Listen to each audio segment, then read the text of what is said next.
G'day! In today's video I'm talking about the MSI Claw A8 AI Plus, what a mouthful, A2VM. And this particular one, I basically traded a ROG Ally Z1 Extreme for it. Not exactly. I bought this for about the same price as the Z1 Extreme, and then I sold my existing Z1 Extreme to recoup the money I spent for this. Basically it cost me about $200 to upgrade to one of these, which at the time I thought was a good deal, and after a bit of time of use I discovered it was a freaking sweet deal. These brand new, I don't want to know the price. The portable handheld gaming PC market has exploded in cost. The Steam Deck was a pretty good price when it first came out. Maintained price pretty much its whole lifespan, which for Valve, good on them. They made something that was compelling to keep owning. Then a whole bunch of these came out and blew out the price. But excluding price, these are my thoughts of the advantages of one of these as opposed to the ROG Ally Z1 Extreme. The biggest thing was 32GB of VRAM versus and 1TB of storage in it already, as opposed to 16 and 500GB. The ROG Ally, I did want to upgrade the RAM in that, or the storage in that. I was almost contemplating to get a Ally X, which for the price it wasn't really worth it, especially just to get up to 24GB of RAM. I'm pretty certain this one's got 32 if memory serves me right.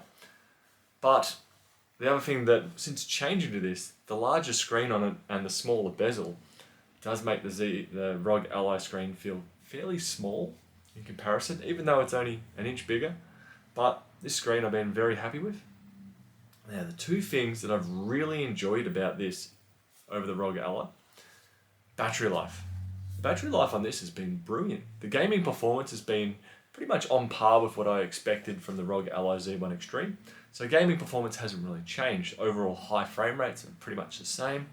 Playing on PS3 emulators, the performance on this is slightly less than what I was getting on the Z1 Extreme. Not by a huge amount, but enough to notice the slightly lower frame rate in Skate 3.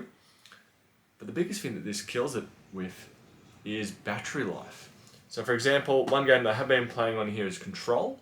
I started playing that on the ROG Ally, and when I was playing on the ROG Ally, I basically always had to have power plugged in and to get at maximum FPS, and even then it was still pretty lackluster. If I did play on battery, I was only typically getting probably around about 45 minutes to an hour, and then I'd be completely depleted of battery. I've had multiple sessions on this now where I picked it up, played it for 45 minutes, checked the battery life, and it's dropped 25-30%. The Intel Core Ultra 7 in there just sips the power, which is absolutely brilliant for battery life. Where I feel like there's been times where I've picked it up, played a game over a period of a week, maybe 3-4 times, and I still yet to have actually put it on charge. Taken it on camping, played it for half an hour at a time, turn it on, play it for a bit, turn it off, and the battery, I haven't actually had to actively think about it. Where when I was on the ROG Ally, I was playing games like Mafia 1 Remastered, and I had to consciously put it on charge every time I finished a gaming session, just so it didn't go flat the following gaming session. So I feel like with that, it may not have overall the better performance than the Z1 Extreme, but it definitely has the battery power to compensate, and the battery efficient, or the processor efficiency to maintain a high frame rate and a good battery life. Now, number two of what I really liked about the MSI Claw 8. It actually goes into sleep, which is such a stupid and such a simple problem. But when I've been playing Control, I've been able to press the power button on top, the screen cuts out, and it hasn't woken up 30 seconds later and cooked itself, unlike the Z1 Extreme, or the ROG Ally I had, where I'd put that into sleep, it'd wake up. Put a computer into sleep, it'll wake up. Put a laptop into sleep, it wakes up. I consciously would never put a laptop into sleep and then put it in a backpack. There's so many times where I've seen people come in, their laptop's absolutely been cooking because it woke up in the backpack, even though the lid was closed. That's a Windows 11 issue I've got right there, but somehow MSI have kind of gotten around that, where it actually goes to sleep, which is a very simple, a very stupid thing, but I've been able to sleep a couple of games mid-game and wake it up and continue like it was a Valve Steam Deck or something. That shouldn't be a shocking issue. It shouldn't actually really exist. It shouldn't be something to note, but I've definitely noticed it because I have such mistrust of Windows 11 and sleep, or Windows 10 and sleep, 7 and sleep, 8 and sleep, all versions of Windows and sleep, because it never properly sleeps. Some weird reason it is on the MSI Claw.